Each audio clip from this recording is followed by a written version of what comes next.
Ndugu wa Tanzania, naitwa Kanali Bernard Masala Mlunga, kaimu mkurugenzi wa habari na uhusiano, Jeshi la Ulinzi la Wananchi wa Tanzania. Jeshi la Ulinzi la Wananchi wa Tanzania linautaarifu umma wa Watanzania kuwa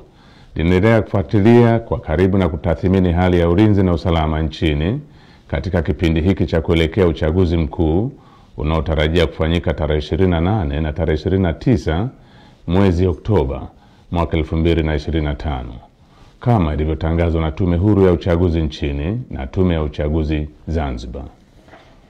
Kwa ujumla, Jeshi la Ulinzi la Wananchi wa Tanzania linaridhishwa na hali ya usalama iliyopo nchini katika kipindi hiki ambacho vyama vya siasa vinaendesha kampeni zao kwa kuzingatia matakwa ya kisheria, kuheshimiana na kuvumiliana kunakooneshwa kupitia kwa wagombea wao wa ngazi za urais, ubunge na udiwani.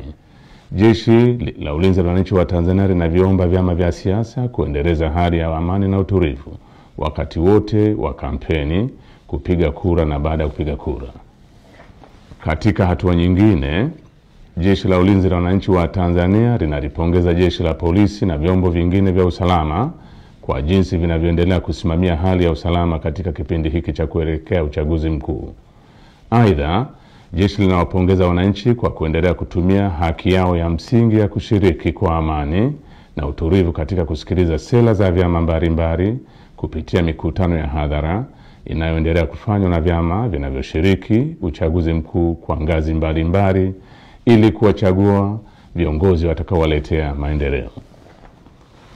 Pamoja na hali ya amani na utulivu iliyopo, bado kumeendelea kujitokeza baadhi ya watu wanaojiita wanaharakati kutoka ndani na nje ya nchi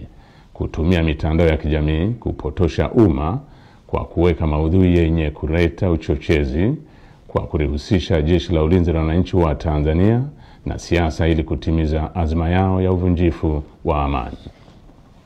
Jeshi la Ulinzi la Wananchi wa Tanzania linaomba umma wa Tanzania kupuuza machapisho au taarifa ambazo zimekuwa zikionekana kwenye mitandao ya kijamii. Wananchi wanakumbushwa kuwa taarifa zote zinazorihusu Jeshi la Ulinzi la Wananchi wa Tanzania zitatolewa na makao makuu ya jeshi kwa utaratibu rasmi na mawasiliano ya Jeshi la Ulinzi la Wananchi wa Tanzania na umma. Jeshi la Ulinzi la Wananchi wa Tanzania likiwa sehemu ya vyombo vya ulinzi na usalama vyenye dhamana ya ulinzi nchini, ninapenda kuhakikishia Watanzania wote hali ya amani, usalama na utulivu katika kipindi hiki cha kuelekea uchaguzi mkuu, wakati wa uchaguzi na baada ya uchaguzi mkuu.